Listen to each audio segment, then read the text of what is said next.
Very good morning and welcome to SRM institutes for medical science Vadapalani வழங்கும் hello doctor.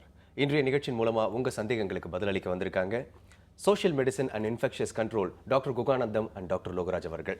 வணக்கம் doctor, welcome to the show. So doctor, தகிக்கின்ற வெயில் அப்படின்ற வார்த்தையை வந்து நான் உங்ககிட்ட இருந்து கற்றுக்கிட்டேன் கொஞ்ச நேரத்துக்கு முன்னாடி. தகிக்கின்ற வெயில்ன்றது வந்து ஒரு பியூரிஃபைடான வார்த்தை இல்லையா, ஒரு கொதிக்கின்ற வெயில், தாங்க முடியாத வெயில் அப்படின்றதுக்கு. ஸோ இந்த வெயில் வந்து இப்போ கண்டிப்பாக நம்ம பார்த்துட்டு இருக்கோம் தான் சொல்லணும். ஸ்டூடியோ விட்டு வெளியே நிற்கிறதுக்கு ஒரு 2 மினிட்ஸ்க்கு முன்னாடியே நம்ம வந்து அதை ஃபீல் பண்ணியிருப்போம்னு நினைக்கிறேன். இந்த மாதிரி சுச்சுவேஷனில் வந்து என்னென்ன வியாதிகள் வர்றதுக்கு வாய்ப்பு இருக்குது, இன்ஃபெக்ஷியஸ் ரீதியாக என்னென்ன வியாதிகள் வர வாய்ப்பு இருக்குது? சமீப காலமாக வந்து நிறைய இடங்களில் மக்கள் இறக்குறாங்க, மயக்கம் போட்டு விழுந்துடுறாங்க, டெத் வரைக்கும் போகுது. அப்படின்னா வந்து இது ரொம்ப கான்ஷியஸாக நம்ம எடுத்துக்கக்கூடிய ஒரு விஷயமா? இதை பற்றி இன்றைக்கி நம்ம டிஸ்கஸ் பண்ணலாம் டாக்டர். ஃபஸ்ட்டு சார் சொல்லுங்கள், என்ன இந்த மாதிரி சுச்சுவேஷன் எப்படி டேக்கிள் பண்ண டாக்டர்? அது இந்த காலம், இந்த மார்ச்லேருந்து ஒரு ஆகஸ்ட்டு வரையிலும் வந்து நமக்கு இந்த வெயிலுடைய தாக்கம் வந்து சென்னையிலையும் சரி, தமிழகத்துலேயும், இந்தியா ஃபுல்லாக இருக்குது. இது ஒரு ட்ராபிக்கல் கண்ட்ரின்றதுனால எப்போவுமே உஷ்ணங்கள் அதிகமாக இருக்குது. இந்த உஷ்ண காலத்தில் மக்கள் மிகவும் அவதிக்குள்ளாகிறாங்க. குறிப்பாக ஒரு கூரையின் கீழுக்கு வேலை செய்கிறவங்க தவிர வெளியில் வேலை செய்கிறவங்க அத்தனை பேரும் கஷ்டப்படுறாங்க. பயணம் செய்கிறவர்கள் கஷ்டப்படுறாங்க, குழந்தைகள் பள்ளிக்கூடத்துக்கு போகும்போது கஷ்டப்படுறாங்க.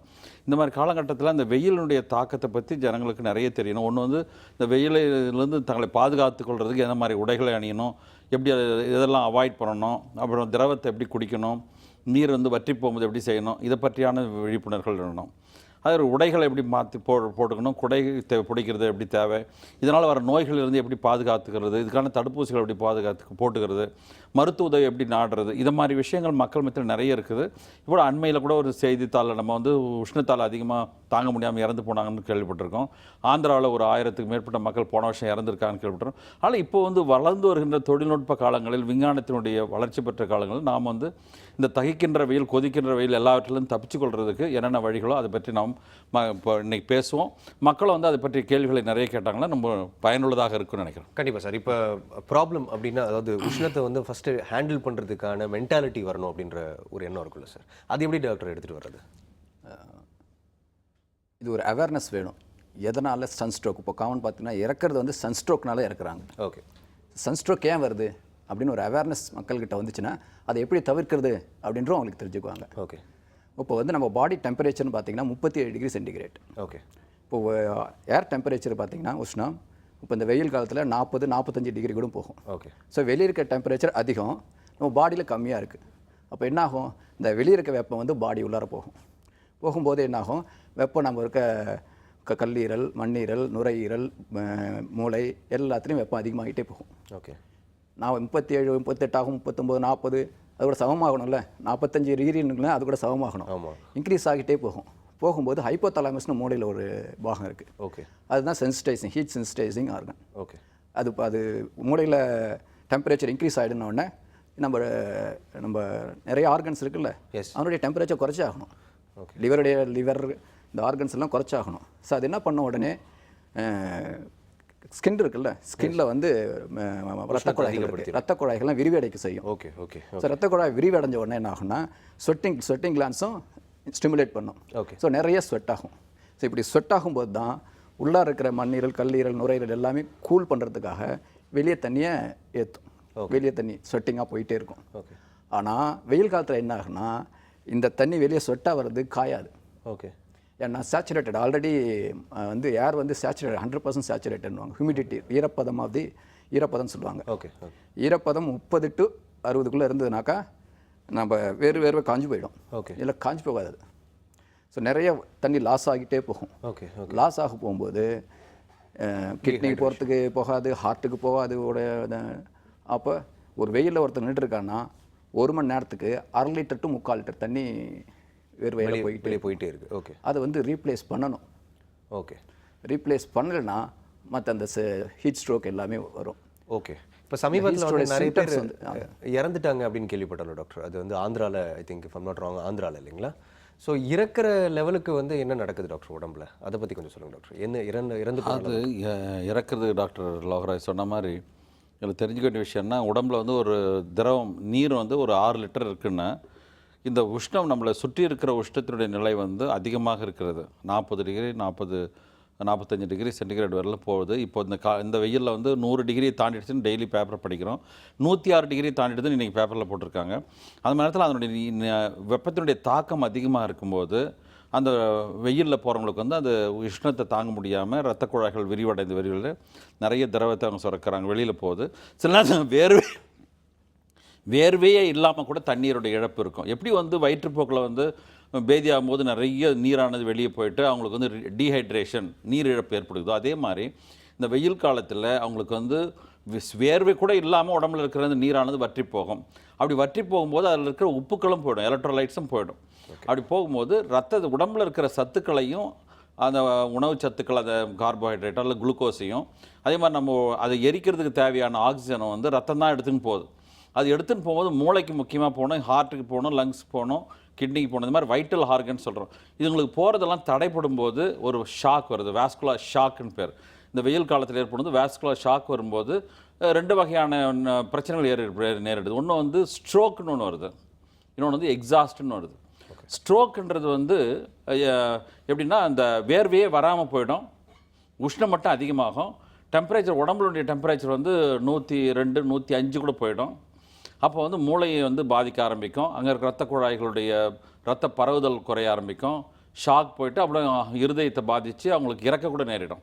10% மக்கள் வந்து ஹீட் ஸ்ட்ரோக்கில் கஷ்டப்படுறவங்களாம் இறந்து போகிறாங்கன்றது தான் உண்மையான விஞ்ஞான வரலாறு. அதே மாதிரி எக்ஸாஸ்ட்ன்றது வந்து நிறைய ஸ்வெட் ஆகும், பிபி குறைய ஆரம்பிக்கும், டயர்டாகிடுவாங்க, மயக்க நிலைக்கு போக ஆரம்பிப்பாங்க. இவங்களுக்கு வந்து நீரெல்லாம் கொடுத்து அப்புறம் எலக்ட்ரோலைட்ஸ் கொடுத்து வீட்டில் இருக்கிற நீர் ஆகாரத்தை கொடுத்து அவங்கள வந்து சரி பண்ணலாம், கூலான பிளேஸுக்கு கொண்டாடலாம். இதுதான் உலக சுகாதார நிறுவனம் சொல்லும்போது சிம்பிளாக 3 வார்த்தை சொல்கிறாங்க: stay cool, stay hydrated, stay well informed. Stay கூல்னால் வெயிலில் அதிகமாக போகாத அளவுக்கு பார்த்துக்கணும், அதுக்கு சரியான உடைகளை அணியணும், வெப்பம் வந்து உங்களோட உடம்பை தாக்காத அளவுக்கு அதை நம்முடைய பருத்தி உடைகளை, காட்டன் ட்ரெஸ்ஸுன்றது வந்து முழுமையாக அணியணும். அதே மாதிரி கொடைகள் எடுத்துன்னு போகணும், தண்ணீர் எடுத்துன்னு போய் குடிக்கணும். இதுக்கு ஸ்டே கூல், வெயிலில் அதிகமாக அலையாமல் பார்த்துக்கணும். அதே மாதிரி காலையில் 10-11 மணிலேருந்து சாயந்தரம் 4 மணி வரையிலும் வெயிலில் போகாமல் இருந்தால் அவாய்ட் பண்ணுறது நல்லது. அப்புறம் செகண்ட், வீட்டில் அதிகமாக இருக்கிறதுக்கு விரும்புறதுக்கு பண்ணணும். தண்ணி வந்து நல்ல நாளில் குடிச்சதை விட இப்போ வந்து ஒரு 2 மடங்கு அதிகமாக குடிக்கணும். இது மாதிரி குடித்தா அந்த இறப்புகளை தவிர்க்கலாம். இதில் வந்து தெரிஞ்சுக்க வேண்டியது, பொதுமக்கள் தெரிஞ்சுக்க வேண்டியது, இந்த எக்ஸாஸ்ட்ன்றதுக்கும் ஸ்ட்ரோக்குன்றதுக்கும் வித்தியாசம் தெரியணும். ஸ்ட்ரோக்கில் வந்து வேர்வையே இருக்காது, டெம்பரேச்சர் மட்டும் அதிகமாகும், ஒரு ஷாக் போயிட்டு அவங்களுக்கு இறக்க நேரிடும். எக்ஸாஸ்டில் வந்து வேர்வை நிறைய இருக்கும், டெம்பரேச்சர் அதிகமாகாது, பிபி குறையும், பல்ஸ் எல்லாம் குறையும், அவங்களுக்கு வந்து டயர்ட்னஸில் ரொம்ப மோசமாக போயிடுவாங்க. இறப்புகள் அதிகம் வந்து இந்த ஸ்ட்ரோக்கில் தான் அதிகமாக வரும். இதை புரிந்து கொண்டு ஜனங்கள் வந்து இதுக்கான மருத்துவ உதவிகளை பெறுறது, அவங்கள வந்து உடனே கூட்டி வந்து, வேர்வே இல்லாமல் அவங்களுக்கு வந்து மயக்க நிலை ஏற்படுதுன்னு வச்சுக்கோங்க, அதில் இருதயம் பாதிக்கப்படுது, அது மாதிரி ஆட்கள் வந்து உடனே தண்ணியை மேலே ஊற்றிக்கிறது அல்லது கூல் பண்ணுறதெல்லாம் மெதுவாக செய்யணும். ஏன்னா அது வந்து ஷாக் ஸ்டேஜில் இருக்கிறாங்க. வேற இதை தண்ணி இழந்து எக்ஸாஸ்ட் ஸ்டேஜில் இருக்கிறவங்களுக்கு தண்ணி நிறைய குடிக்கணும், இவங்களுக்கும் தண்ணி கொடுக்கணும். ஆனால் ஸ்லோவாக பார்த்துட்டு அந்த ஷாக்லேருந்து வெளியே வர்றதுக்கான சிகிச்சை அளிக்கணும். ஸ்ட்ரோக் வந்தவங்களாம் மேக்ஸிமம் வந்து முதலுதவி செய்து மருத்துவமனைகள் அழைத்து வரணும். எக்ஸாஸ்ட் ஆனாலும் நீங்களே வீட்டில் கூட வச்சு சரி பண்ண முடியும். இப்போ ஒரு சில நாடுகளில் வந்து இந்த மாதிரி மோசமான நாடுகளில் இந்த மாதிரி இடங்களில் பொதுமக்கள் போகிற இடங்களில் குளிர்பதன அறைகளை கூட கொடுத்துருக்காங்க, அதே மாதிரி நீரை கொடுத்துருக்காங்க, உடைகளை பற்றி கொடுக்குறாங்க. சுற்றறிக்கை அனுப்பி எல்லா பணி நிறுவனங்களுக்கும் சரி, பள்ளிக்கூடங்கள், காலேஜஸ்ஸு, கார்ப்பரேட்ஸு, ஹாஸ்பிட்டல் எல்லாத்துக்கும் பண்ணுது. இந்த நேரத்தில் மக்கள் வந்து வெளியில் ரொம்ப போகக்கூடாது. 11 மணிலேருந்து சாயந்தரம் 4 மணி வரையிலும் வெளியில் போகிறத அவாய்ட் பண்ணுங்கள், தண்ணி நிறைய குடிங்க, ஸ்டே யுவர் செல்ஃப் கூல். அதே மாதிரி இந்த வெயிலுடைய தாக்கத்தை பற்றி சரியான விவரங்களை ஜனங்களுக்கு சொல்லணுன்றதை பற்றி சொல்லியிருக்காங்க. டாக்டர் சொல்லுங்கள். இதிலே யார் ரொம்ப பாதிக்கப்படுறாங்க சன்ஸ்ட்ரோக்கில், அது ரொம்ப முக்கியம். ஓகே, வயசானவங்க. சார் சொன்னார் சன்ஸ்ட்ரோக் அப்படின்னாரு, வேர்வே இருக்காது அப்படின்னு.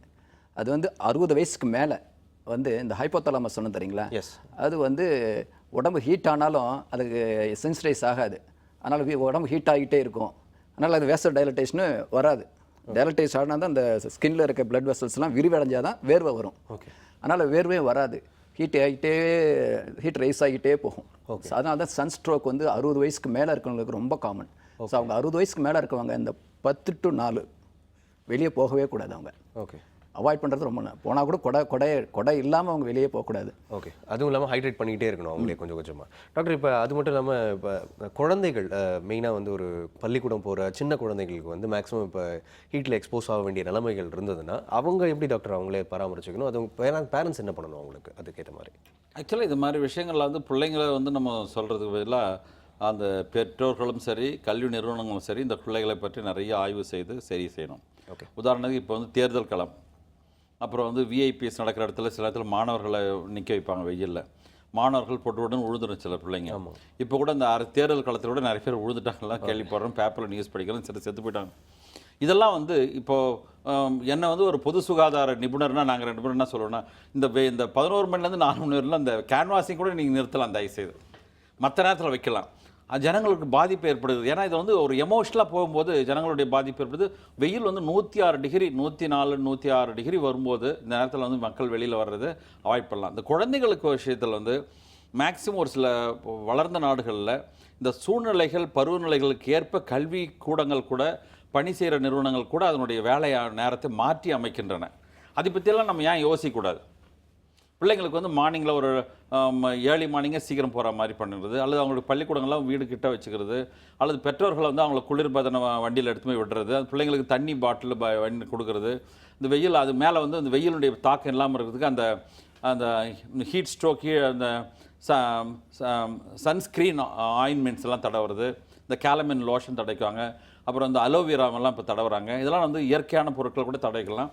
இதெல்லாம் பண்ணால் அந்த குழந்தைங்களுக்கு வந்து அந்த பாதிப்புகளை ஏற்படாமல் தடுக்க முடியும். பிள்ளைங்களுக்கு சொல்லிக் கொடுக்கணும், பிள்ளைங்களுக்கு வந்து ஆர்வமாக போய் விளையாடும். அதே மாதிரி சில பெற்றோர்கள் வந்து அந்த குழந்தைங்களை வந்து ஸ்விம்மிங் பூல்லாம் கூட்டி போவாங்க. ஸ்விம்மிங் பூலில் கூட என்னென்ன பிரச்சனை இருக்குது நீங்கள் அறிவிங்க. இப்போ ஸ்விம்மிங் பூலில் தண்ணி சரியாக இருக்கணும், ஆஸ்பிரேஷன் ஆகும், அதில் இன்ஃபெக்ஷன் வரும், யூரினரி ட்ராக்ட் இன்ஃபெக்ஷன் வரும், அப்புறம் த்ரோட் இன்ஃபெக்ஷன் வரும், ஃப்ளூ வரலாம். அதனால் அங்கே போகும்போதும் கேர்ஃபுல்லாக இருக்கணும். அதே மாதிரி நல்ல வெயிலில் கூட ஸ்விம்மிங் பூலில் எடுத்து போய் விடுறதெல்லாம் நீங்கள் அவாய்ட் பண்ணலாம். அதுலேயும் ஸ்ட்ரோக் இருக்க தான் செய்யுது, எக்ஸாஷன் இருக்க தான் செய்யுது. ஒன்று மோஸ்ட்டாக ஷாப்பிங் போவாங்க, குழந்தைங்க கூட்டு ஷாப்பிங் போவாங்க. போயிட்டு கார்லேயே குழந்தைய உட்கார வச்சுட்டு போகக்கூடாது. ஏன்னா கார் உள்ளார ஹீட் ரொம்ப ஜெனரேட் ஆகும்.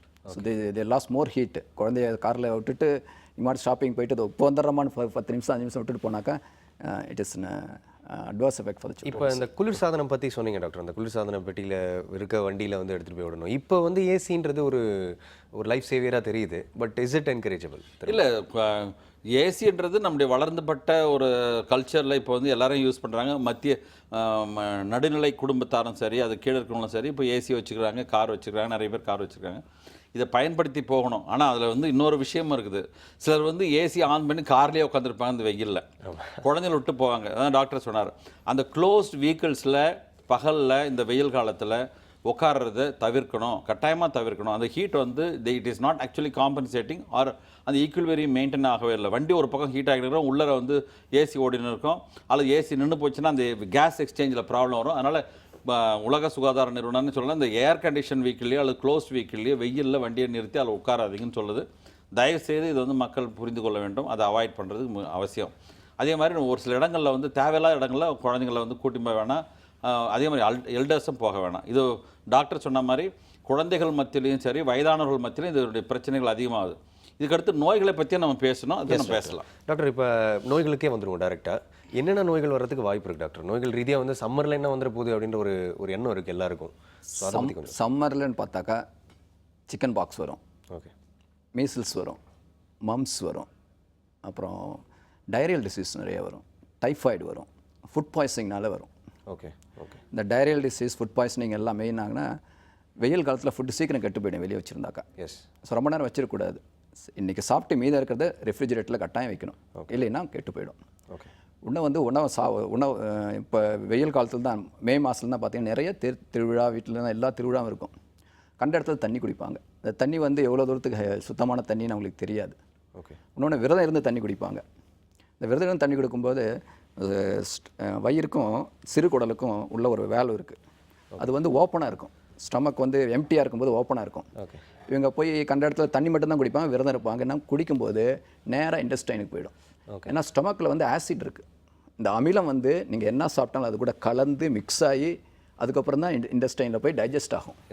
ஸோ இங்கே வெத்து வயலில் தண்ணி குடிக்கும்போது என்னாகனா நேராக போயிட்டு இந்த டைஃபாய்டு, காலரெல்லாம் பார்த்தீங்கன்னா அது இந்த ஆசிடே கொண்டுவிடும். அதெல்லாம் சில கிருமிகளை. ஓகே. அந்த கில்லாம இன்டெஸ்டைன் போகும்போது டயரியா ரொம்ப வரும். ஓகே, நம்ம ரொம்ப நேரமாக ஒரு காலர் வெயிட் பண்ணிட்டு இருக்காங்க. நிகழ்ச்சி முதல் காலர் பார்த்துடலாம். ஹலோ டாக்டர், வணக்கம். ஹலோ சார், நான் பட்டுக்கோட்டையிலேருந்து பேசுகிறேன் சார். சொல்லுங்கம்மா, உங்கள் சந்தேகம் என்னன்னு கேளுங்க. எனக்கு இரவில் ஒரு 6 மணி ஆனாலே கடுமையான வேர்வை கழுத்து பகுதியில் மட்டும் அதிகமாக இருக்குங்க சார். ஓகேம்மா, சொல்லுங்க. ஓகே, இது வந்து ஹைப்பர் ஹைட்ரோசிஸ்ன்னு சொல்லுவாங்க சார். இந்த ஹைப்பர் ஹைட்ரோசிஸ் அக்கிளில் வரலாம், இந்த கழுத்து எங்கெங்கெல்லாம் ஃபோல்ட்ஸ் இருக்கோ அங்கெல்லாம் வரலாம். சில பேருக்கு பாம்பில் மட்டும் ஹைப்பர் ஹைட்ரோசிஸ் இருக்கும். ஓகே. ஸோ இந்த ஹைப்பர் ஹைட்ரோசிஸ் இருக்கவங்க வந்து ஒரு 2 வேளை குளிக்கலாம். டால்கம் பவுடர்ஸ்லாம் இருக்குங்க. டால்கம் பவுடர்ஸ்லாம் வந்து போட்டுக்கலாம், நல்லது, சொட்டலாம். ஓகே. ஸோ அதுதான் மேக்ஸிமம் பண்ண முடியும் அவங்களுக்கு ஹைப்பர் ஹைட்ரோசிஸ் இருக்கவங்க. அது வெயில் காலத்தில் ஏதாவது ப்ராப்ளம் கொடுக்கக்கூடிய ஏதாவது ஒரு இல்லை ப்ராப்ளம் கொடுக்கல. இது யாருக்கு வரும்? ரொம்ப ஹைப்பர் ஹைட்ரோசிஸ்னா மெனோபாசல் டயத்தில் கூட வரலாம். ஓகே. ஏன்னா ஹாட் ஃப்ளாஷஸ்ன்னு சொல்லுவாங்க. உடம்பு வந்து சூடு உஷ்ணம் அதிகமாக தெரியும். ஸோ அப்போ கூட கொஞ்சம் ஹைப்பர் ஹைட்ரோசிஸ் வரும், அவங்க ஃபீல் பண்ணுவாங்க. ஓகே. அவங்க வயசு வந்து 46 வயசுனா சொன்னீங்க மேடம்? அந்த காலம் கட் ஆயிட்டாங்க. கட் ஆயிடுச்சு சார். சொல்லுங்க. இப்போ மெனோபாஸ்ல வந்து கடந்துட்டேன். 48 இயர்ஸ் ஆகுது. அல்ல 48னால மெனோபாஸ்ன்றது வந்து எடுத்துக்கிறேன், எல்ட்ராசின் சுகர் மாத்திரை எடுத்துக்கிறேன். ஓகே. சுகர் டயபெட்டிஸ் இருந்தாலும் ரொம்ப வேர்க்குமா. டயபெட்டிஸ் இருக்கவங்களுக்கு இந்த வெயில் காலத்தில் ரொம்ப வேர்க்கும். ஸோ டயபெட்டிஸ் இருக்கவங்களும் நீங்கள் நிறைய தண்ணியும் குடிக்கணும் வேறு. அதே மாதிரி தளர்வான உடைகளை அணிவிக்கணுமா. இந்த வெயில் காலத்தில் முக்கியமாக சொல்கிறது வந்து உடம்போட டைட்டாக இருக்கிற மாதிரி ட்ரெஸ் இல்லாமல் தளர்வான பருத்தி உடைகள், காட்டன் ட்ரெஸ்ஸு நீங்கள் போடணும். நிறைய தண்ணி குடிக்கணும். டாக்டர் சொன்ன மாதிரி அட்லீஸ்ட் இந்த வெயில் காலத்தில் 2 முறை காலையில் சாயந்தரத்தில் வந்து குளிக்கிறது ரொம்ப நல்லது. அப்புறம் முடியெல்லாம் நல்லா தளர்ச்சியாக ஃப்ரீயாக விடுங்க, கட்டி வைக்காதீங்க. இதெல்லாம் செய்யுங்க. அதே மாதிரி உங்களுடைய சுகரை வந்து இந்த வெயில் காலத்தில் அந்த டயபெட்டிக் பேஷண்ட்ஸுக்கு நிறைய பிரச்சனை வர்றதுக்கு நிறைய வாய்ப்பு உண்டு. அதனால் உங்களுடைய சுகரை டெஸ்ட் பண்ணிவிட்டு அதுக்கான மருந்துகளை சரியாக சாப்பிடுங்க டாக்டருடைய ஆலோசனை பேரில். மற்றபடி இதை பற்றி நீங்கள் பயப்படுறதுக்கு ஒன்றும் இல்லை. நீங்கள் வந்து டயபெட்டிக்ன்றதுனால அந்த இசிஜிலாம் எடுத்து இருதயத்தினுடைய செயல்பாடு, கண்களுடைய செயல்பாடு, சிறுநீரகத்தினுடைய செயல்பாடு எல்லாத்தையும் நீங்கள் பார்த்துருப்பீங்கன்னு நினைக்கிறோம். இதெல்லாம் பார்த்துட்டிங்களா? இந்த சாதாரண வேர்வை அதெல்லாம் நல்லா இருக்குதுன்னு சொன்னால் இந்த கழுத்தில் வேர்வையாகிறது இந்த வெயிலை பொறுத்து தான். அதே மாதிரி சில நேரத்தில் வந்து அந்த ரூஃப் கிட்ட படுத்துருவாங்க, 2nd ஃப்ளோர் 3rd ஃப்ளோர் அந்த டெரஸ் கிட்ட இருக்கிறவங்கலாம் நைட்டில் வந்து ரேடியேஷன் அதிகமாக இருக்கும், வெயிலுடைய தாக்கம் அதிகமாக இருக்கும். அப்போ வந்து சாயந்தரத்தில் நீங்கள் கதவு ஜன்னல்லாம் திறந்து விட்டு நல்ல காற்றோட்டம் பண்ணால் அந்த வெயிலுடைய தாக்கம் குறையும். கால் பண்ணதுக்கு ரொம்ப நன்றிமா. நிகழ்ச்சியை தொடர்ந்து பாருங்க. அடுத்த காலர் பார்க்கலாம் டாக்டர். ஹலோ டாக்டர், வணக்கம். சார் வணக்கம் சார். வணக்கம் சார், எங்கேருந்து பேசுறீங்க? சென்னை மடிப்பாக்கத்திலிருந்து பேசுகிறேன் சார். சொல்லுங்க சார், உங்கள் சந்தேகம் என்னன்னு கேளுங்க. சார் எனக்கு டிபி இருந்தது சார். ஓகே. அது ஒரு 9 மாதம் மாத்திரை எடுத்துட்டேன் சார். சரிங்க சார். மறுபடியும் அந்த இருமல் சளி நிற்கல சார். சொல்லுங்க. இருமல் சளி நிற்கல, கால் கொஞ்சம் வீக்கம் இருக்குது. சொல்லுங்க சார். அவ்வளோதான் சார். ஓகே. இதுக்கு நீங்கள் இந்த இந்த நீங்கள் கால் வீக்கம், இருமல் சளி அதுக்கான சிகிச்சைகளை நீங்கள் எடுத்தீங்களா? அந்த RNTCPன்னு ஒரு இதில் உங்களுக்கு மருந்தெல்லாம் கொடுத்தாங்களா 6 மாதத்துக்கு? மாத்திரை டிபி மாத்திரை 6 மாதம்ன்றது 9 மாதம் சாப்பிட்டேன் சார். Very good. இப்போ இருமல் சளி டிபி கிடையாது சார். ஆனால் இருமல் இருக்குங்க சார். நீங்கள் மறுபடியும் வந்து நீங்கள் அந்த உங்களுக்கு சிகிச்சை அளித்த டாக்டர்கிட்ட மறுபடியும் போய்ட்டு அந்த இருமலுக்கு மறுபடியும் பார்க்கணும். அந்த இருமல் இருக்குன்னா அந்த bronchitis அந்த சுவாசப்பையினுடைய மெயின் குடலில் கூட நிறைய இன்ஃபெக்ஷன் இருக்கும். டிபி கிருமி போன பிறகு கூட அதனுடைய அதர் செகண்டரி இன்ஃபெக்ஷன் அப்படி இருக்கிறது வாய்ப்பு இருக்கிறது. அதே மாதிரி டிவி முழுமையாக நீக்கப்பட்டதான்றதையும் ஒரு தடவை டெஸ்ட் பண்ணிக்கோங்க. இதுக்கான நல்ல சிகிச்சை இலவசமாக அரசாங்கம் கொடுக்குது, எல்லா மருத்துவமனையிலும் தராங்க. அதனால் நீங்கள் அதை பயன்பெறுங்க.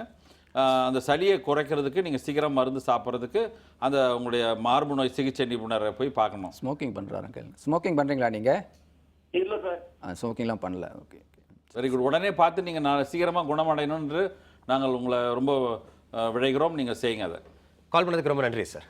ஸோ டாக்டர், இப்போ ஆல்ரெடி க்ரானிக் டிசீஸ் இருக்கக்கூடியவங்களுக்கு இந்த மாதிரி சன் ஸ்ட்ரோக், அதாவது சன் ரீதியான பிரச்சனைகள் என்னென்ன வரதுக்கு வாய்ப்பு இருக்குது ஒன்று. அதே மாதிரி சார் நீங்கள் சொன்ன மாதிரி உடை நம்ம வந்து முக்கியமாக பார்க்க வேண்டியது. 95% வந்து ஜீன்ஸ் தான் சார் போடுறாங்க இப்பயும். ஸோ அந்த ஜீன்னால் என்ன பிரச்சனைகள் வரும். அதே மாதிரி நீங்கள் ரேடியேஷன் பற்றி சொன்னீங்க. ராத்திரியில் ஏசி இல்லாத, ஏர் கண்டிஷன் இல்லை ஃபேனே இல்லாமல் இருக்கிறவங்களுக்கு என்ன வகையான இப்போ டெரஸில் போய் தூங்குறது கரெக்டான இதுவா, இந்த மாதிரியான சில ஹேக்ஸ் எப்படி அப்படின்றத பற்றி ஒரு சின்ன பிரேக்கு அப்புறம் டிஸ்கஸ் பண்ணுவோம் டாக்டர். சிம்ஸ் ஹாஸ்பிட்டல் வடபழனி வழங்கும் ஹலோ டாக்டர் நிகழ்ச்சியில் ஒரு சிறிய இடைவேளை.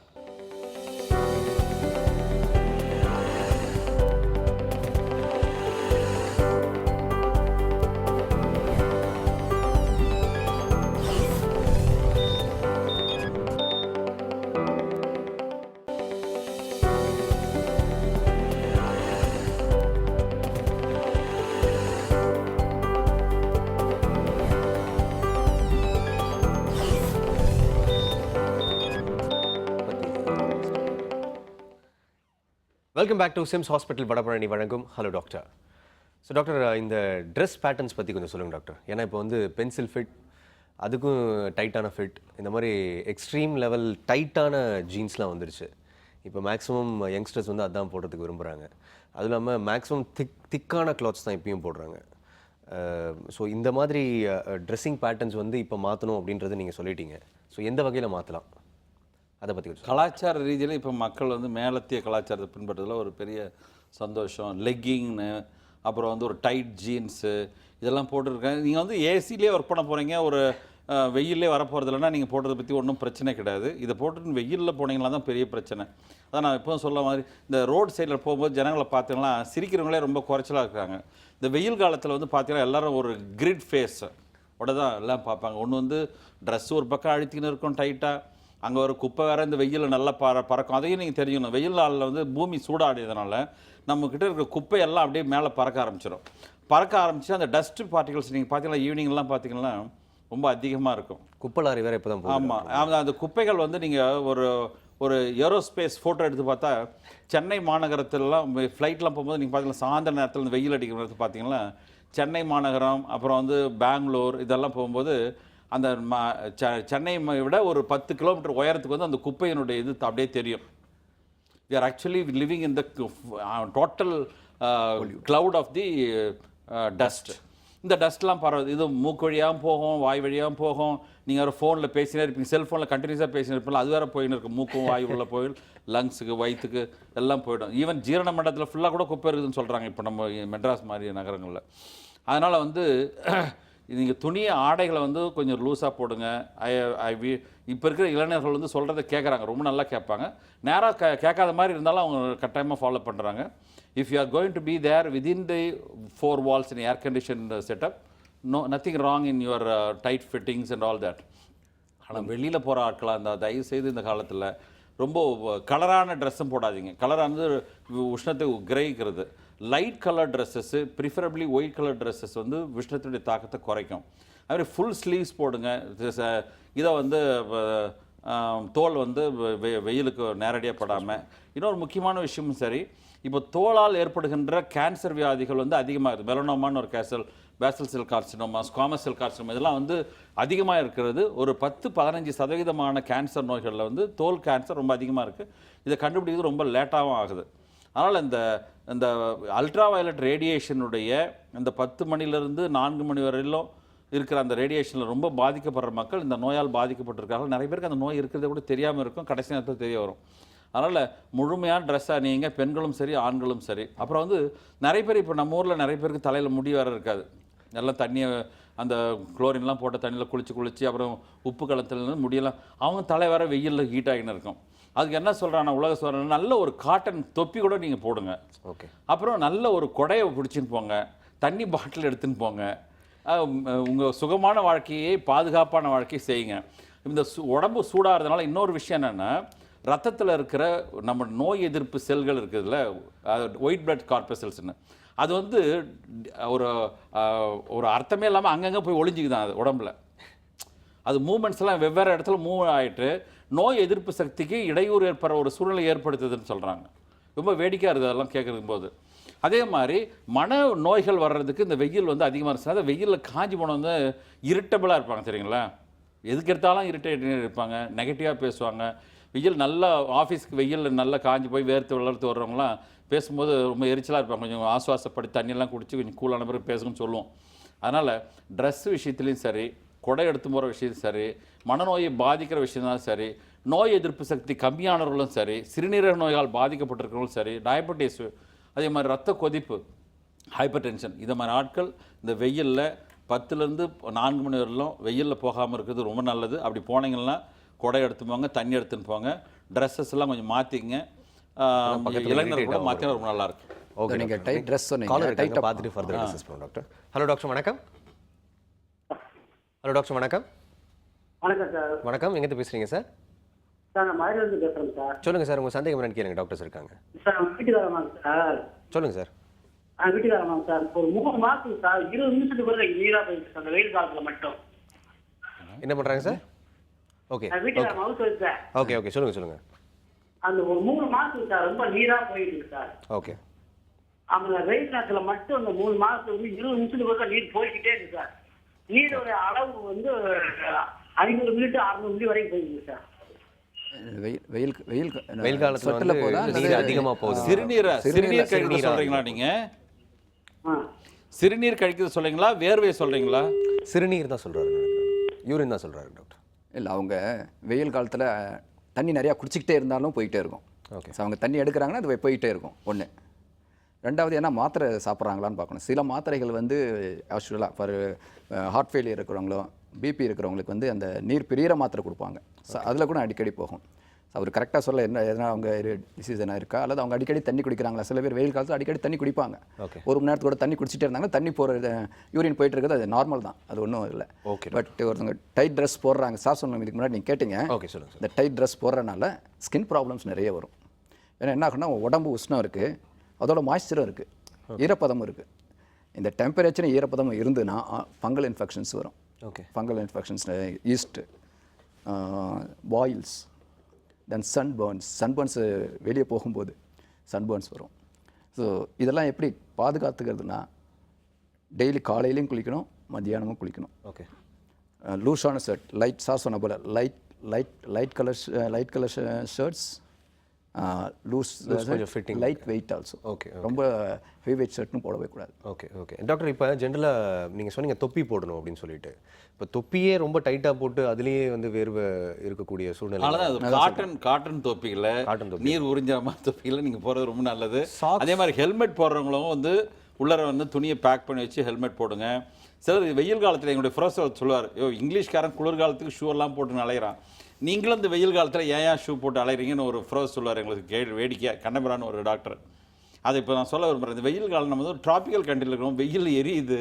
இப்போ வந்து நீங்கள் அதான் ஏர் கண்டிஷன் ரூமில் எல்லா சூழ்நிலையும் மாற்றப்பட்ட இடத்துல இருந்தால் நீங்கள் பண்ணுங்கள். அது மாதிரி வெளியில் போகிறவங்கலாம் ஆக்சுவலாக இந்த ஷூஸ் போடுறது பதிலாக நம்மளோட ஓப்பன் ஃபுட்வேர்ஸை நீங்கள் பண்ணுறது நல்லது.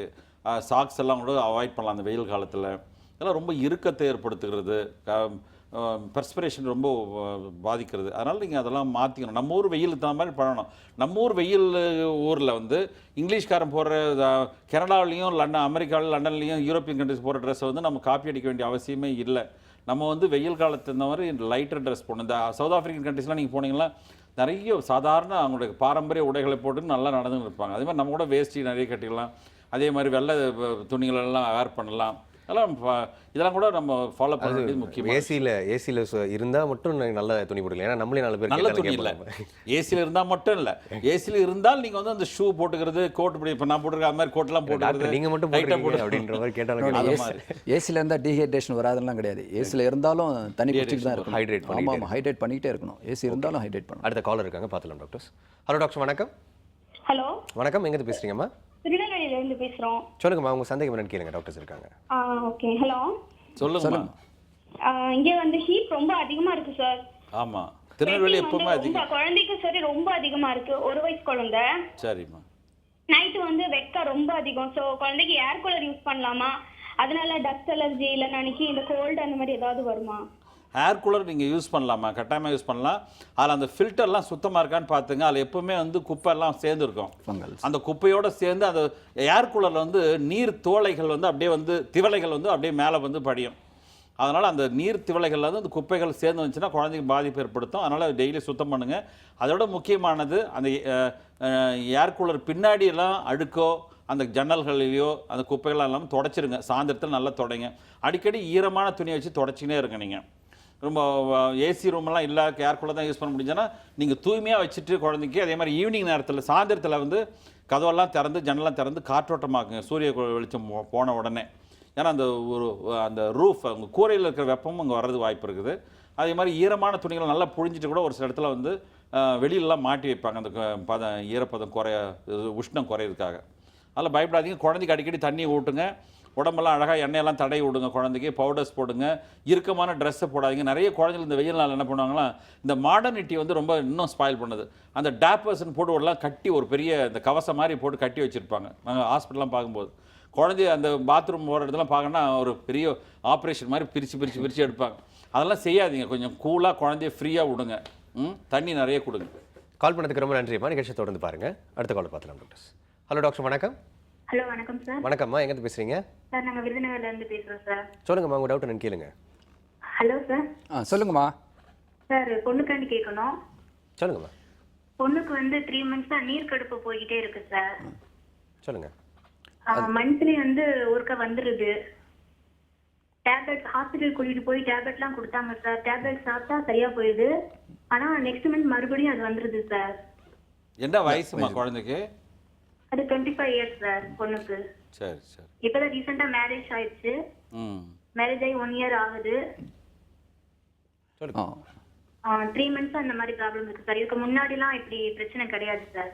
இப்போ திருமணத்துக்கு பிறகு தாம்பத்திய உறவு காரணமாக கூட நம்ம இந்த மாதிரி அந்த நோய் தொற்று ஏற்படுறது வாய்ப்பு இருக்குது. முதல் விஷயமா அந்த பிள்ளைக்கு உங்களுக்கோ உங்கள் ஃபேமிலியில் இருக்குன்னா அந்த சர்க்கரை வியாதி இருக்கான்னு முதல்ல செக் பண்ணிவிடுங்க. உங்களுக்கோ உங்கள் வீட்டுக்காருக்கு சர்க்கரை வியாதி இல்லையாம்மா? இல்ல சார், அதெல்லாம் சரி. அதுக்கு அடுத்தது முதல்ல நீங்கள் செய்ய வேண்டியது அந்த குழந்தையினுடைய சிறுநீரை பிடிச்சி காலையில் எடுத்து போயிட்டு அது ரொட்டீன் எக்ஸாம் டெஸ்ட் பண்ணி அதில் வந்து சீழ் கிருமிகள் இருக்குதா, ரத்த செல்கள் இருக்குதா, வேறு என்ன கிருமிகள் இருக்கான்னு டெஸ்ட் பண்ணிவிட்டு அதுக்கான மருந்து கொடுக்கணும். மாத்திரைகளை சாப்பிட்றது பிரயோஜனம் இல்லை. அதே மாதிரி கல்யாணம் ஆன பிள்ளைன்னா அவங்களுக்கும் சரி அவங்களுடைய வீட்டுக்காருக்கும் சரி 2 பேருக்குமே டெஸ்ட் பண்ணணும் டாக்டர்கிட்ட போயிட்டு. அவங்க 2 பேருக்கும் பிறப்புறுப்பில் இன்ஃபெக்ஷன் இருந்ததுன்னா அந்த தொற்று கிருமிகள் தான் அப்படி இருக்குது வாய்ப்பு இருக்குது. பிள்ளைங்களை வந்து அடிக்கடி கழுவ சொல்லுங்கள். அந்த இடத்துல பாத்ரூம் போகிற இடத்துல வந்து நிறைய சோப்பெல்லாம் போட்டுலாம் அடித்தியல் உள்ளெல்லாம் வச்சு கழுவக்கூடாது. நல்லா வெளிப்படையே சுத்தமாக கழுவி அடிக்கடி பாத்ரூம் போகும்போதெல்லாம் வாஷ் பண்ண சொல்லணும். அதுக்கு முன்னாடி 2 பேரும் போய் மருத்துவர்கிட்ட ஒப்பீனியன் வாங்கணும். அது பிறகு தண்ணீர், இந்த வெயில் காலத்தில் வந்து தண்ணீர் நிறைய குடிக்கலைன்னா, இப்போ கிராமங்களில் ஒரு முக்கியமான விஷயம் என்னென்னா வயல்வெளியில் வேலை செய்கிறவங்க பள்ளிக்கூடத்துக்கு போகிற பிள்ளைங்கள்லாம் வந்து நடு ராத்திரியில் வந்து அவங்களுக்கு நீர் கடுப்புன்னு ஒன்று வரும். அப்படியே வந்து ஒன்றுக்கு போகிறதெல்லாம் ஒழிக்க ஆரம்பிக்கும், கத்துவாங்க பிள்ளைங்க. அது ஜனங்க சுண்ணாம்பு தடவாங்க, காலில் சுண்ணாம்பு தடவாங்க, அப்புறம் வயிற்றில் சுண்ணாம்பு தடவாங்க, இதெல்லாம் பண்ணின்னு இருப்பாங்க. அதெல்லாம் உண்மை கிடையாது. ஆக்சுவலாக நீர் வற்றி போய் அதனுடைய எலக்ட்ரோலைட்ஸ்ன்ற அந்த நீர் சத்துக்கள்லாம் குறையும் போது அந்த பிளாடர் நம்முடைய மூத்திர பையும் சரி சிறுநீர் வருகின்ற துவாரங்களும் சரி ஸ்பாசம் ஆகிட்டா வலிக்கிறது. அதனால் அந்த மாதிரியும் வழி இருக்கலாம். ஆனால் எனக்கு வந்து நீங்கள் சொல்கிறத பார்க்கும்போது உங்களுடைய மகள் வந்து இப்போ தான் திருமணம் ஆன பிறகு தான் இப்படி இருக்குதுன்னா அந்த நோய் தொற்று அந்த உடலுறவின் காரணமாக வர்றதுக்கு வாய்ப்பு இருக்கிறது. அதே மாதிரி பெண்களுக்கு வந்து அந்த இவங்களுக்கு சிறுநீர் பாதையானது ரொம்ப சின்ன பாதை. அதனால் நோய் தொற்று அதிகமாக இருக்கும். நிறைய தண்ணி குடித்து அடிக்கடி ஒன்றுக்கு போனாவே அந்த கிருமி போயிடும். அது நீர் தொற்றுக்கள் இருந்தால் அந்த டெஸ்ட் பண்ணிவிட்டு அதுக்கான சரியான மருந்து சாப்பிடுங்க, சரியாயிடும். நம்பர் ஒன்று அவங்க என்ன பண்ண வேண்டியதுன்னா தாம்பத்திய உறவுக்கு முன்னாடியும் பின்னாடியும் அவங்க வந்து யூரின் போகணும் டெஃபினட்டாக. ஓகே. எஸ்பெஷலி ஃபீமேல்ஸ் வந்து தாம்பத்தியத்துக்கு அப்புறம் யூரின் போகலனாக்கா இந்த யூரினரி ட்ராக் இன்ஃபெக்ஷன்ஸ் வரும். எஸ்பெஷலி வந்து புதுசாக கல்யாணம் ஆனவங்களுக்கு வந்து இந்த ப்ராக்டிஸ் கட்டாயம் பண்ணி ஆகணும். இந்த ப்ராக்டிஸ் பண்ணலன்னா அடிக்கடி இதை போல் யூரின் ட்ராக் இன்ஃபெக்ஷன்ஸ் வரும். தாம்பத்திய உறவுக்கு அப்போ கட்டாயம் யூரின் போய் ஆகணும். போகிறதுக்கு அப்புறம் தான் தூங்கணும். ஓகே டாக்டர், கால் பண்ணதுக்கு ரொம்ப நன்றிம்மா. நெக்ஸ்ட் காலர் கிட்ட பேசலாம் டாக்டர். ஹலோ டாக்டர் வணக்கம். வணக்கம், எங்கேருந்து பேசுறீங்கம்மா? சார் நான் லதா சுப்ரமணியம் பாம்பேலேருந்து பேசுகிறேன். சொல்லுங்க லதா, உங்க டவுட் என்னன்னு கேளுங்க. டாக்டர்ஸ் இருக்காங்க, சொல்லுங்க. ஹலோ சொல்லுங்கம்மா, உங்க டவுட் சொல்லுங்க. சார் எனக்கு இந்த கான்ஸ்டிபேஷன் ப்ராப்ளம் இருக்கு சார் கொஞ்சம். சரி. இந்த 2 years தான் எனக்கு மெனோபாஸ் பீரியட் ஸ்டார்ட் ஆன மாதிரி ஒரு 4-5 yearsலேருந்தே எனக்கு அந்த மாதிரி இருக்கு சார். மென்ஸ்ட்ரல் சர்க்கிள் ஆரம்பிக்கும் போது 1 yearக்கு 1 haftaக்கு முன்னாடியிலேருந்து எனக்கு அந்த மாதிரி ஆகும் சார். அப்புறம் சரியா போயிடும். இப்ப பார்த்தா ரொம்ப சிவியரா இருக்கு சார். நிறைய வாட்டர் குடிக்கிறேன், நிறைய இளநீ சாப்பிடுறேன், எல்லாம் பண்ணி பாக்குறேன் சார். அப்ப கூட எனக்கு இந்த கான்ஸ்டிபேஷன் ப்ராப்ளத்தினால சார் யூரினும் சம்டைம்ஸ் எனக்கு கிளியரா போக மாட்டேங்கிறது சார். கிளியராவே போகல. இந்த சென்ஸ் ஒரு 5 minutes உட்கார்ந்துருந்தா ஒரு 2 minutes போறேன் சார். அதுக்கப்புறம் நின்னுடுறது திருப்பி போற மாதிரி இருக்கு. அது மாதிரி ஏன் ப்ராப்ளம் ஆகுதுன்னு எனக்கு தெரியல சார். டாக்டர் கிட்ட கன்சல்ட் பண்றேன் சார். ஹோமியோபதி மெடிசன்ஸ் எடுத்துட்டு இருக்கேன். பட் ஸ்டில் எனக்கு இந்த ப்ராப்ளம் இருக்கிறதுனால எனக்கு சம்டைம்ஸ் ரொம்ப ப்ராப்ளமா இருக்கு சார். என்ன வயசு என்னமா உங்களுக்கு? ஏஜ் சொல்லுங்க. என்னோடது 52 ஆகுது சார். எனக்கு இப்போ கரெக்டா மென்ஸ்ட்ரல் ஆயிண்டிருக்கேன் சார். நான் 1 மாசத்துக்கு ஒரு தடவை கரெக்டா ஆயிண்டிருக்கேன். சம்டைம்ஸ் ஜாஸ்தி ப்ளீடிங் இருக்கும், சம்டைம்ஸ் கம்மியா இருக்கும் சார். இந்த பேடுனாலயா என்னன்னு தெரியல சார். எனக்கு இந்த கான்ஸ்டிபேஷன் மட்டும் போகவே மாட்டேங்கிறது. கான்ஸ்டிபேஷன் லேடிஸ்க்கு தொகுதாவே கான்ஸ்டிபேஷன் அதிகம். ஜென்ஸை கம்பேர் பண்ணும்போது லேடிஸ் கான்ஸ்டிபேஷன் இருக்கும். அது மாதிரி இருக்குமா சார்? எனக்கு அது தெரியணும் சார் கொஞ்சம். மெனோபாஸ் டயத்தில் வந்து என்னாங்கன்னா ஹாட் ஃப்ளாஷஸ்ன்னு சொல்லுவாங்க. ஸோ அதனால் நீங்கள் தண்ணி ரொம்ப லூஸ் பண்ணுவீங்க. அதனால் அந்த தண்ணி ரீப்ளேஸ் பண்ணி ஆகணும். வேர்வை அதிகமாக இருக்கும் மெனோபாசல் டயத்தில்.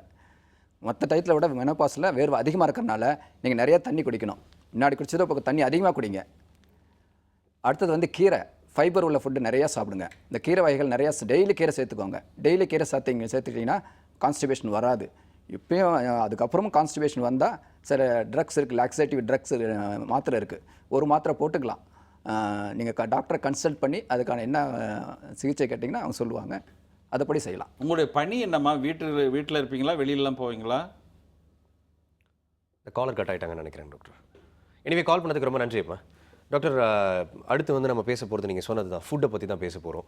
ஃப்ரிட்ஜில் ஸ்டோர் பண்ணி வைக்கக்கூடிய ஃபுட்டுக்கு என்னென்ன ரூல்ஸ் இருக்குது, ரோட் சைட் ஃபுட்ஸ் வந்து அதிகமாக எடுத்துக்கிற மக்களுக்கு என்ன அட்வைஸ் சொல்ல விரும்புகிறீங்க, அதே மாதிரி ஸ்பெஷலாக மேங்கோ அண்ட் ஐஸ்கிரீம் பற்றி நான் பேசணும் டாக்டர். மேங்கோ இருந்தாலும் சரி, ஐஸ்கிரீமும் இது ஒரு சீசனெல்லாம் வர்றது. ஸோ அதை வந்து கரெக்டாக பயன்படுத்துகிறாங்களா, கரெக்டான முறையில் தான் வாங்கி பயன்படுத்துகிறாங்களான்றதை பற்றி கேட்கணும். ஸ்பெஷலாக பிக்னிக் போகிற மக்கள் வந்து என்னென்ன ரூல்ஸ் அண்ட் ரெகுலேஷன்ஸ் ஃபாலோ பண்ணணுன்றதை பற்றி ஒரு சின்ன பிரேக்குக்கு அப்புறம் பார்க்கலாம் டாக்டர். சிம்ஸ் ஹாஸ்பிட்டல் வடபழனி வணக்கம். ஹலோ டாக்டர் நிகழ்ச்சியில் ஒரு சிறிய இடைவேளை.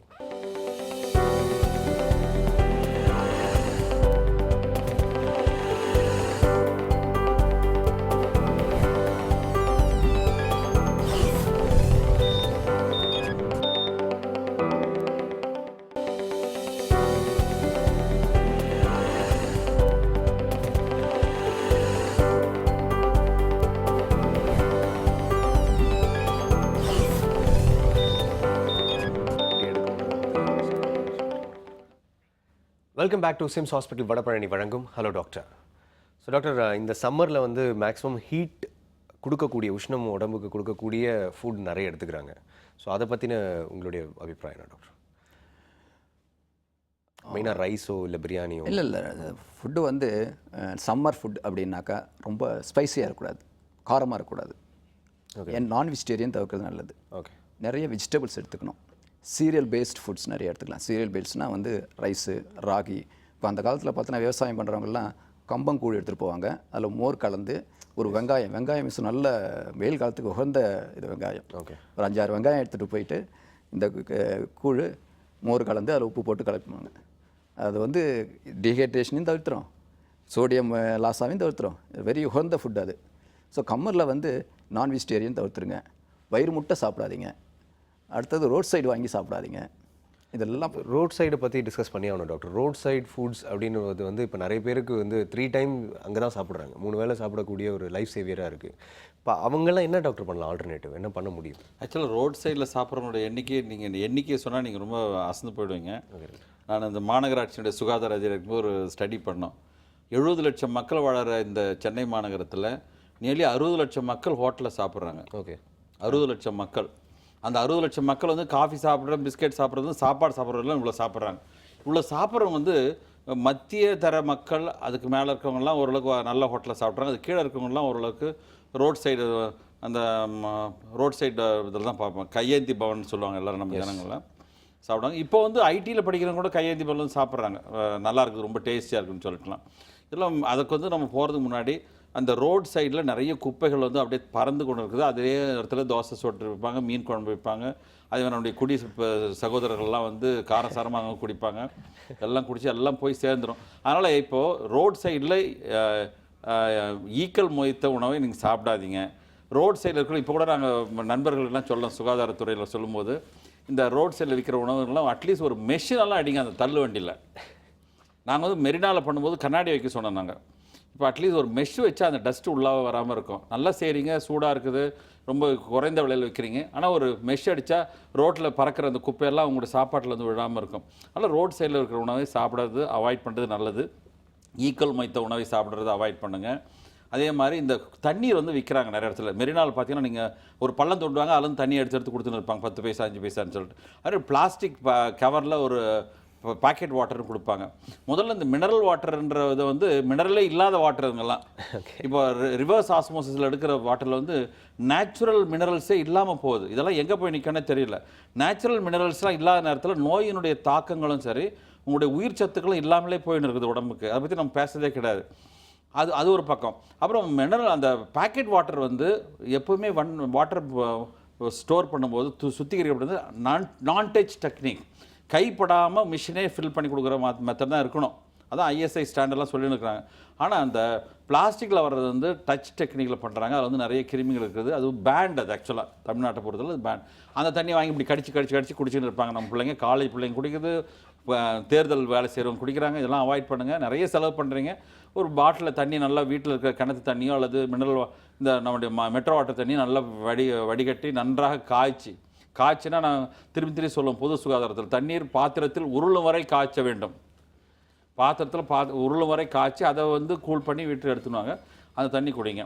அதுக்கு அடுத்து வந்து இந்த வாட்டர் வாங்கும்போது வந்து அதில் வந்து ஐஎஸ்ஐ முத்திரை இருக்கா அல்லது உண்மையான ஐஎஸ்ஐ முத்திரை. இப்போ தான் அடிக்கடி நீங்கள் ஃபோன்லலாம் பார்க்குறீங்களா கூகுள்லாம், அதெல்லாம் வந்து அப்ரூவ்டாக பார்த்து குடிங்க தண்ணீரை. அப்புறம் வந்து பட்டன் குடிக்கிறதா இல்லை கூகுள் பார்க்குறதான்னு மக்கள் வந்து முக்கால்வாசி நேரம் கூகுள் தான் பண்ணிடுறாங்க ஃபோனில். அதனால் அந்த தண்ணியெல்லாம் அப்ரூவ்டா இல்லையான்றதை அவங்க பார்த்துக்கலாம். ஓகே டாக்டர், ஃபர்தர் டிஸ்கஸ் பண்ணுவோம். அடுத்த காலர் இருக்காங்க, பார்த்துடலாம். ஹலோ டாக்டர் வணக்கம். ஹலோ டாக்டர் வணக்கம். Hello doctor. வணக்கம் சார், எங்கேருந்து பேசுறீங்க? நாங்கள் முகில்வரத்துலேருந்து பேசுகிறோம். சொல்லுங்க சார். கிராண்ட் சனுக்காக கேட்குறேன். இப்போ அவனுக்கு 1 year 9 months ஆகுது. when he was 4 months ஒரு urine tract problem, urine infection வந்துச்சு. அதுக்காக இப்போ டாக்டர் எஸ்பி பார்த்து யூரின் சொல்லிட்டு யூரின் ரிவர்ஸ் ஆகுதுன்னு சொல்லிட்டு சர்க்கன்சன் பண்ணிட்டோம். அதுக்கப்புறம் நேற்று இப்போ வந்து ஒரு 3 years வந்து செப்டான் கொடுத்து குடிக்கிறாங்க. டெய்லி இப்போ செப்டான் கொடுத்து அப்பா ரிவர்ஸ் ஆகல நல்லா சொல்லிட்டாங்க. பட் ஃபியூச்சர் ப்ராப்ளம் வருமா?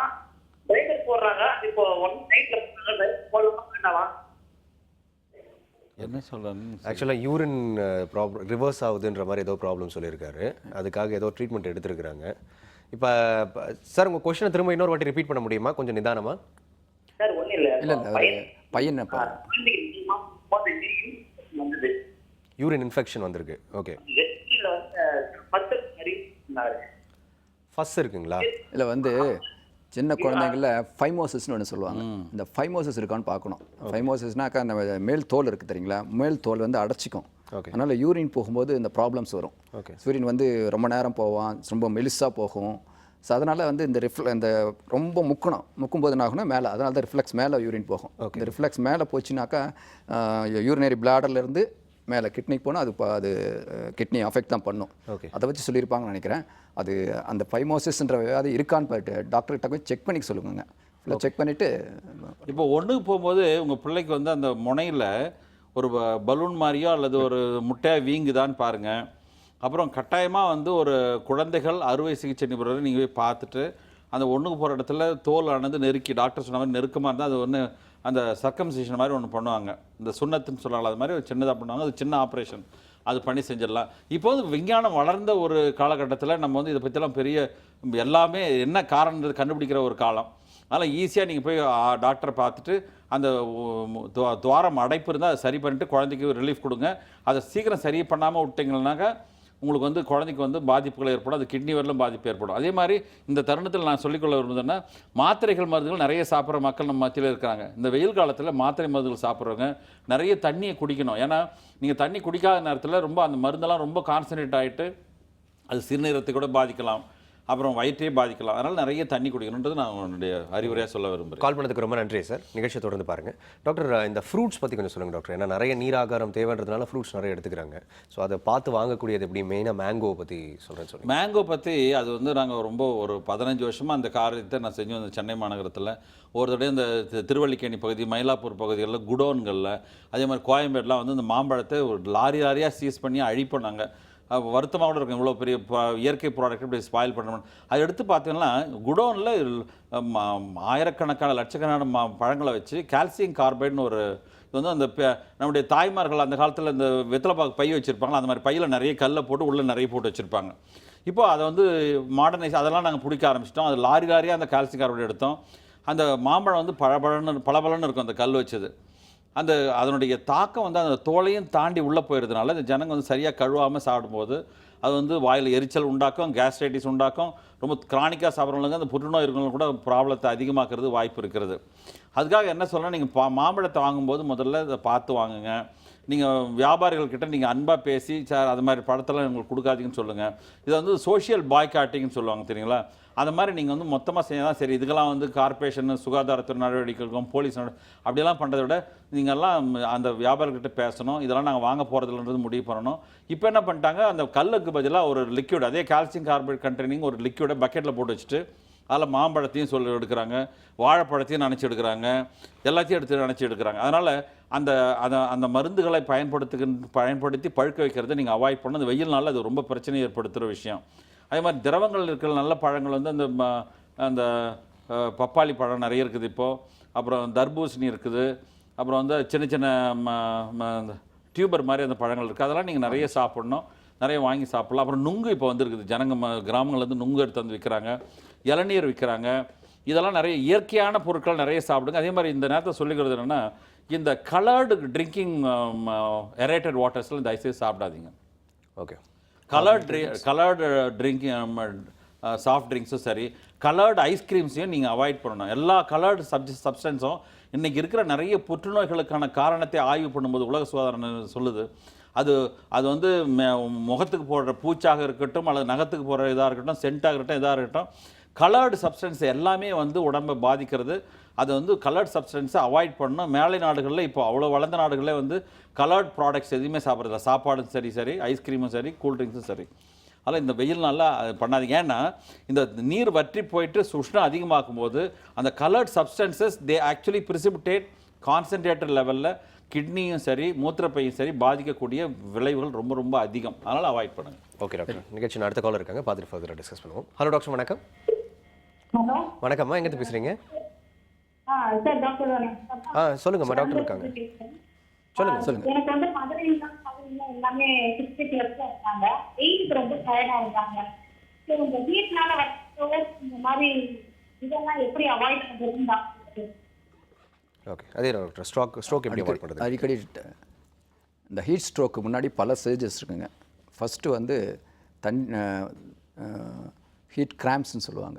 ஓகே. தண்ணி வெளியே இந்த சோடியம் குளோரைட் வேர்க்க சோடியம் குளோரைட் வெளியாகும். வெறுக்கும் இந்த மசிலில் இருக்கிற சோடியம் குளோரைட்லாம் கம்மியாகும்போது வலி ஏற்படும், மசில் கிராம்ப்ஸ். அதுதான் மசில் கிராம்ப்ஸ்னு சொல்லுவோம். ஸோ அதனால் தண்ணி அடிக்கடி குடிக்கணும். அடுத்தது வந்து ஹீட் எக்ஸாஸ்ட்னு சொல்லுவாங்க. ஓகே. ஹீட் எக்ஸாஸ்ட் தான் முன்னாடி சார் சொன்ன போல் வேர்வை அதிகமாக இருக்கும், தண்ணி அதிகம் குடிக்கணும். ஓகே. அடுத்தது வந்து ஹீட் சின்கோப் பண்ணுவாங்க. ஹீட் சின்கோப் வந்து வெயிலில் வந்து ரொம்ப நேரம் இருந்தீங்கன்னு வச்சுக்கோங்களேன், மூளைக்கு இந்த கீழெல்லாம் வேஸ்ட் டைலட்டேஷன் ஆகிடும். அந்த ரத்த குழாயெல்லாம் டைலட் ஆகி ஹார்ட்டுக்கு வர பிளட் வந்து கம்மியாயிடும். ஸோ அதனால் அங்கேருந்து பம்ப் பண்ண மூளைக்கு போகாது. ஆனால் டக்குன்னு மயக்கம் போட்டு விழுந்துருவாங்க வெயிலில் ரொம்ப நேரம் நின்னாக்கா. அடுத்தது ஒன்று. மூணாவது ஹைப்பர் பைரக்சியான்னு சொல்லுவாங்க. ஹைப்பர் பைரக்சியா வந்து ஜுரம், டெம்பரேச்சர் இன்க்ரீஸ் ஆகிடும், ஸ்வெட் இருக்காது, ஸ்வெட் இருக்கனால இன்க்ரீஸ் ஆகிடும், 104 கூட வந்துடும். அடுத்தது ஹீட் ஸ்ட்ரோக். ஹீட் ஸ்ட்ரோக் தான் வந்து it's more dangerous, the die of heat stroke mostly. இறப்பு கூட நடக்கிறதுக்கு வாய்ப்பு இருக்குது. ஓகே, எனவே கால் பண்ணதுக்கு ரொம்ப நன்றிம்மா. டாக்டர், அந்த ஐஸ்கிரீம் பற்றி அப்படி நீங்கள் சொல்லியிருந்தீங்க முன்னாடி. இல்லை, ஐஸ்கிரீம் வந்து ப்ராசஸ்ட் ஐஸ்கிரீமான்னு பார்க்கணும், பிராண்டட் ஐஸ்கிரீமான்னு பார்க்கணும், ஐஎஸ்ஐ முத்தலி ஒரு ஐஸ்கிரீமான்னு பார்க்கணும். சில ஹோட்டல்ஸ், சினிமா தேட்டர்ஸ் அது வந்து அந்த ஐஸ்கிரீம் கோன் ஐஸ்கிரீம் கொடுப்பாங்க. அந்த மாதிரி கோன் ஐஸ்கிரீம்னா மோஸ்ட் ஆஃப் தம் இதுதான் ப்ராசஸ்ட். ஓகே. மோஸ்ட் ஆஃப் இந்த சால்மனல்லா, டைஃபாய்டு இது எல்லாமே வந்து ஐஸ்கிரீமால் வரக்கூடியது. Milk and milk products. இந்த ஐஸ்கிரீம்லாம் மில்க் அண்ட் மில்க் ப்ராடக்ட்ஸ்லேருந்து தான் தயாரிக்கிறாங்க. அது வந்து ப்ராசஸ் பண்ணணுனாக்கா ப்ராசஸ் பண்ணியிருந்தால் அந்த ப்ராப்ளம் கிடையாது. ஓகே. இல்லைன்னா டெஃபினட்டாக அந்த ஐஸ்கிரீம். Okay doctor. டாக்டர், முன்னாடி சொல்லணும்னு நினச்சேன், லிக்விட்ஸ் அப்படின்னாக்கா எல்லா லிக்விடும் எடுத்துக்கலாம். நீங்கள் வந்து இது juice, orange juice, lemon juice, தர்பூசணி ஜூஸ், இது எல்லாம் வந்து பார்த்திங்கன்னா உடம்புல தண்ணி இன்க்ரீஸ் பண்ணும். ஆல்கஹால் ஒன்று இருக்குல்ல, ஆல்கஹால் சாப்பிட்டிங்கன்னா தண்ணியை இன்க்ரீஸ் பண்ணுறத டிக்ரீஸ் பண்ணும். ஏன்னா அது என்ன பண்ணுதுன்னா தோலில் வந்து ரத்தத்தை விரிவுபடுத்துது, வேர்வை அதிகப்படுத்துது, உங்களுக்கு டீஹைட்ரேஷன் ஆகிறதுக்கு அதிக சான்ஸ். ஸோ வெயில் காலத்தில் இந்த ஆல்கஹால் பிவரேஜஸ், அந்த கார்பைட், நம்ம கொக்கோ கோலா அந்த இதில் எல்லாம் அதெல்லாம் தவிர்க்கிறது ரொம்ப நல்லது. அதே மாதிரி நீங்கள் கடைசியாக சொல்லும்போது ஃப்ரிட்ஜில் வந்து இந்த காலத்தில் ரொம்ப ஃப்ரிட்ஜை நம்பியிருப்பாங்க ஜனங்க. தயவுசெய்து நீங்கள் வாங்கி வர வெஜிடபிள்ஸு, கீரை எல்லாத்தையும் வந்து அலசிட்டு வைங்க. அதில் நிறைய அந்த தொற்று கிருமிகள் இருக்கும். அதே மாதிரி உணவு பழக்கங்களை ரொம்ப நாள் ஸ்டோர் பண்ணி வைக்காதீங்க. தாயிங் சொல்லுவாங்க, அந்த கோல்டுலேருந்து எடுத்த பிறகு நல்லா கூலான பிறகு அதுலேருந்து எடுத்து செய்யுங்க. ஒவ்வொரு தடவை என்ன பண்ணுவாங்க, ஃப்ரிட்ஜில் வைப்பாங்க, எடுத்தாந்து மைக்ரோவேனில் வைப்பாங்க, சாப்பிடுவாங்க, மறுபடியும் வைப்பாங்க. அப்படி செய்யாமல் சமைச்சு வச்ச பொருட்களை கொஞ்சமாக எடுத்து அதை ஹீட் பண்ணி சமைச்சு சாப்பிட்ணும். அதே மாதிரி இந்த ப்ரெட்டு இதெல்லாம் வந்து டீப் ஃப்ரீஸில் வைக்கணும். அந்த சமைத்த உணவுகளும் சமைக்காத உணவுகளும் காய்கறிகளும் மற்றவங்களும் வந்து அந்த ஃப்ரிட்ஜ் உள்ளற காற்று பரவுகிற மாதிரி அந்த இன்ஃபெக்ஷன் பரவுறது வாய்ப்பு இருக்குது. அதனால் வந்து ஃப்ரிட்ஜை ரொம்ப கேர்ஃபுல்லாக யூஸ் பண்ணுங்கள். சமைக்க உணவுகள் வந்து அப்பப்போ சமைச்சு சாப்பிடுங்க. அதிகமாக வந்து ஸ்டோர் பண்ணி சாப்பிடாதீங்க. இதனால் உணவுகளால் ஏற்படுகின்ற பயங்கர பிரச்சனைகளை தவிர்க்கலாம். ஹோட்டலுக்கு சாப்பிடும்போது அவங்களுக்கு வந்து தண்ணீர் ஒழுங்காக தராங்களா, கையை விட்டு தராங்களா, சமையல் கூட எப்படி இருக்குன்னு போய் பாருங்கள் ஹோட்டலில், அங்கே இருக்க பாத்ரூம் எப்படி இருக்குன்னு பாருங்கள். உணவு வந்து ஹோட்டல்லையும் ரோட் சைட்லையும் சாப்பிடும்போது நிறைய பாதிப்புகளை ஏற்படுத்துது. நீங்கள் தான் உங்களை பாதுகாத்துக் கொள்ளணும். இந்த மாதிரி விஷயங்களை வந்து நீங்கள் கட்டாயமாக கடைபிடிக்கணும். Okay doctor. ஸோ ஜென்ரலாக வந்து இன்னைக்கு சம்மர் லிவிங் கைடே நம்ம கொடுத்துட்டோம்னு நினைக்கிறேன். மேக்ஸிமம் என்னென்ன பண்ணணும் என்னென்ன பண்ணக்கூடாதுன்னு ஒரு பெரிய ப்ரீஃபாக சொல்லியிருக்கீங்க. Thanks lot for the contribution doctor. Thank you. இன்றைய சிம்ஸ் ஹாஸ்பிட்டல் வடபழனி வழங்கும் ஹலோ டாக்டர் நிகழ்ச்சி உங்களுக்கு ரொம்பவே யூஸ்ஃபுல்லாக இருந்திருக்கும் நம்புறோம். மீண்டும் அடுத்த சிம்ஸ் ஹாஸ்பிட்டல் வடபழனி வழங்கும் ஹலோ டாக்டர் நிகழ்ச்சியில் சந்திக்கலாம். அதுவரை stay healthy and stay happy.